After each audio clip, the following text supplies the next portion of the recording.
L'histoire du serviteur habile.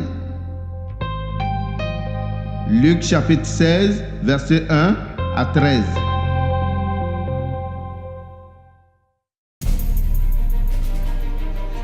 Jésus raconte cette histoire à ses disciples. Un homme riche a un serviteur, responsable de sa maison. Des gens viennent lui dire, « Ton serviteur gaspille toutes tes richesses. » Alors le maître appelle son serviteur et il lui dit, « Qu'est-ce que j'entends dire de toi?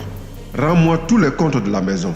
Maintenant, tu ne pourras plus t'occuper de mes affaires. » Le serviteur se dit, « Mon maître ne veut plus que je m'occupe de ses affaires. Qu'est-ce que je vais faire? Travailler la terre, je n'en ai pas la force. Devenir mendiant, j'en ai honte. Je sais ce que je vais faire. Alors, quand mon maître va me retirer mon travail, des gens me recevront chez eux. Et il appelle un par un tous ceux qui doivent quelque chose à son maître. Il demande au premier, « Tu dois combien à mon maître ?» L'homme lui répond, « 100 tonneaux d'huile. » Le serviteur lui dit, « Voici ton papier. Vite, assieds-toi et écris 50. » Ensuite, le serviteur demande à un autre, « Et toi, tu dois combien ?»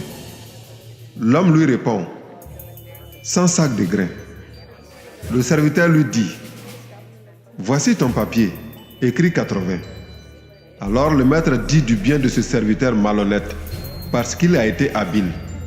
Les gens de ce monde sont plus habiles entre eux que ceux qui appartiennent à la lumière. Jésus ajoute, « Et moi, je vous dis, faites-vous des amis avec l'argent trompeur.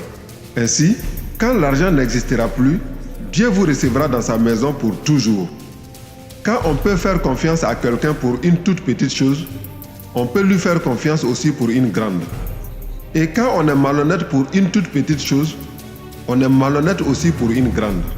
C'est pourquoi si on ne peut pas vous faire confiance pour l'argent trompeur, qui va vous confier les vraies richesses? Et si on ne peut pas vous faire confiance pour les richesses qui ne sont pas à vous, qui va vous confier ce qui est à vous? Aucun serviteur ne peut servir deux maîtres. En effet, ou bien il détestera l'un et il aimera l'autre, ou bien il sera fidèle à l'un et il méprisera l'autre. Vous ne pouvez pas servir à la fois Dieu et l'argent.